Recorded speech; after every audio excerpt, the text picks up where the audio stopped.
घरे किए नथिबा बेले शिक्षकଙ୍କ घरे चोरी।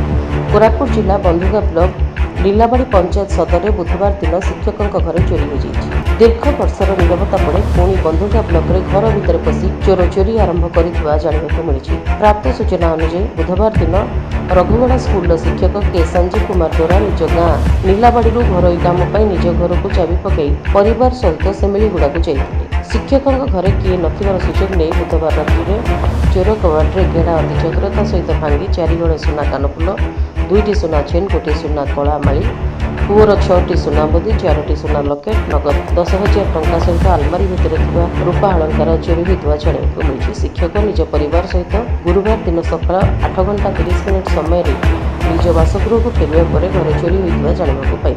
संगे संगे शिक्षक जनक बंधुगा थाना पहुंची थाना आईआईसी प्रसन्न कुमार मिश्र को साक्षात कर घर चोरी होता अवगत करते। संगे संगे आईआईसी चोरी होता घर को जाई तदंत कर फेरी आसी शिक्षकों चोरी होता लिखित अभियोग पाइबा पर थाना तरफ किए चोरी कर तदंत आरंभ कर। शिक्षकों प्राप्त सूचना अनुसार प्राय टंका सहित 5 लाख टंकार सुना गहना चोरी हो जाइछि। नीलाबाड़ी गाँव में प्राय 1 वर्ष तले माँ अग्निगंगा माँ मंदिर में 2 थर हुंडी टंका ठाकुराणी मूर्ति को सुना अलंकार चोरी होता किंतु ताहा आज पर्यंत स्थानीय पुलिस कौन टेर पाइला नहीं। यही घरोई चोरी रे पुलिस हाथ में चोर धरा पड़े समस्त प्रकार छोट बड़ चोरीर खुलासा हो पार।